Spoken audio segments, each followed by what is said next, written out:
আচ্ছা, এটা তো ইয়ের মতো হয়ে গেল, জায়েদ খান ভাইয়ের মতো যে জায়েদ খান ভাই কেন বিয়ে করছে না, সেই কাতারে ফেলছেন নাকি আপনি আমাকে? আচ্ছা, আমি কলকাতাতে কাজ করেছি, সেই সৌভাগ্যটুকু আমার হয়েছে। আর তার মধ্যে আমাদের যে কিংবদন্তি দুজন গানের শিল্পী, যাদের কথা না বললেই নয়, তার মধ্যে একজন হচ্ছে নচিকেতা স্যার, আর একজন হচ্ছে কুমার শানু স্যার। এই দুজনের গানের মডেলই কিন্তু আমি হয়েছি। আসসালামু আলাইকুম। আমি মডেল, অভিনেত্রী ও নৃত্যশিল্পী সানিয়া লাজুক। আমি আলহামদুলিল্লাহ ভালো আছি। আপনারা কেমন আছেন? ব্যস্ততা যাচ্ছে যেটা নিয়ে, সেটা আমি এখন সবার মাঝে আনতে চাচ্ছি না, তুলে ধরতে চাচ্ছি না বিষয়টা। এইটা আহ, এই তো মাঝের কিছুদিনের মধ্যে ইনশাআল্লাহ সবার সামনে চলে আসবে বিষয়টা। বর্তমান সময় আমার খুব ভালো কাটছে। আর আমি আমার কাজের উপর খুব ফোকাস করছি। যেহেতু আমি মিডিয়াতে আছি, আমি মিডিয়াতে ফোকাস করতে চাচ্ছি খুব ভালোভাবে। আর সামনে আমার কিছু কাজ আসছে বা আসবে, যেগুলো নিয়ে আমি আপাতত কথা বলতে চাচ্ছি না। আচ্ছা, আমি নাটকে খুব রিসেন্ট মুভ করলাম আর কি। আগে আমার নাটক করাই হতো না একদম, বাট নাটক করে আমি খুব হ্যাপি। কেননা আহ, নাটকে আমার আরো, আমি এখন যেটা থিঙ্ক করছি যে নাটকে আমার আরো আগে আসার দরকার ছিল, কেন আমি আরো আগে আসিনি। তারপরেও আমি যে কটা কাজ করেছি ইনশাল্লাহ খুব ভালো কাজ করছি বা করেছি। তার মধ্যে আমার এনটিভিতে একটা নাটক অলরেডি আছে, যেটা কিনা অন এয়ার হবে, ঈদেও হতে পারে, ঈদের পরেও হতে পারে। সেটা ডলি জোহর ম্যামের সঙ্গে করেছি আমি। আর এটার পরিচালক হচ্ছে লাবু ভাইয়া। খুব ভালো ডিরেকশন দিয়েছেন তিনি। আর এখানে আমি বস্তির কি বলে, নেশাখোরের বউ হিসেবে কাজ করেছি। সো এটা, হ্যাঁ হ্যাঁ, চরিত্রই। নাটকটির নাম হচ্ছে যে চোখে আলো নেই। আচ্ছা, বরাবরই আমি যেহেতু ছোটবেলা থেকে নাচ করি, আমি প্রথমত একজন নৃত্যশিল্পী, আমি বিটিভির অ্যানালিস্টে।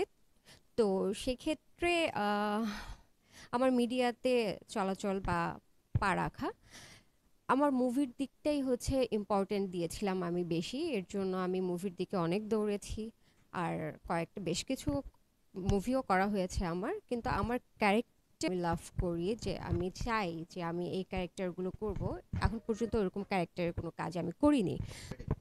আচ্ছা, মুভি আমি বেশ কয়েকটি করেছি, তার মধ্যে উল্লেখযোগ্য হচ্ছে মন বসেছে পড়ার টেবিলে, তারপর হচ্ছে আম, আপন পর, তারপর সংঘাত, আরো কয়েকটা আছে যেগুলোর নাম আমি ভুলে গিয়েছি।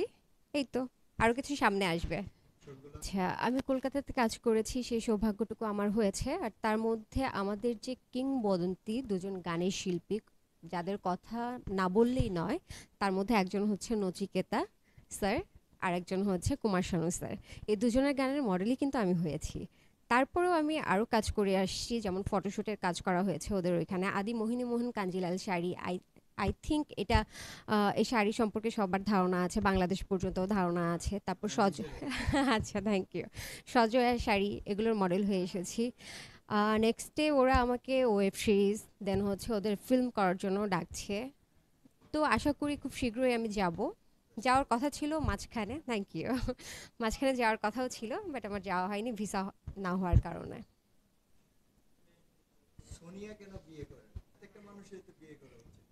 আচ্ছা আচ্ছা, তাহলে আমি প্রথমেই এই কথাটি বলবো যে আমার কি বিয়ের বয়স হয়েছে? হয়েছে কি? না না না, সেটা কিন্তু সেটার যুগ কিন্তু আলাদা যুগ ছিল, মানে এখন থেকে আরো অনেক বছর আগে। তো এখন যে যুগটা, আমি মনে করি প্রত্যেকটা ঘরের মেয়েরাই কিন্তু খুব স্বাবলম্বী হয়ে উঠছে। আর তাদের বিয়ে, হ্যাঁ, মেয়ে যেহেতু বা ছেলে যেহেতু, বিয়ে তো একদিন করতেই হবে। বিয়েটা করব, বাট আরেকটু দেরি করে।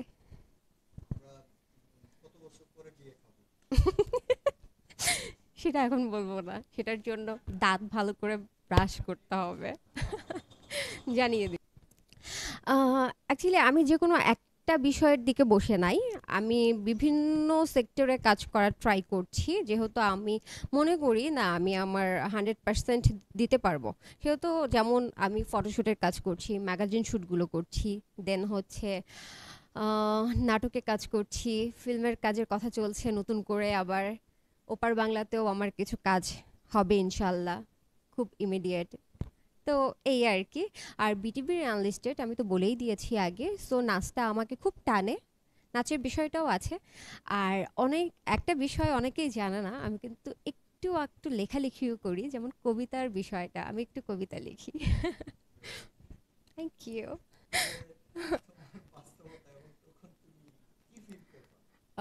তখন কি ফিল করব actually I don't know. But এখন যেটা ফিল করছি আমার ভীষণ হাসি পাচ্ছে। যদিও আমি এমনিতেই অনেক বেশি হাসি, তো এখনো হাসিই পাচ্ছে। আর হ্যাঁ, পার্সোনালি আমি জাহিদ ভাইকে না চিনলেও তো আমি আমার দর্শকদের জন্য বলব বেশি, বেশি করে বাংলা ছবি, বাংলা গান এসব দেখুন আর শুনুন এবং বাংলা ছবির পাশে থাকুন, আমাদের পাশে থাকুন এবং আমাকে ভাইরাল নয়, ফেমাস করে তুলুন আমার কাজের মাধ্যমে। জয় জয়কালের সবাইকে আমার পক্ষ থেকে আন্তরিক শুভেচ্ছা ও ভালোবাসা এবং রিমন, আপনাকেও অনেক ধন্যবাদ।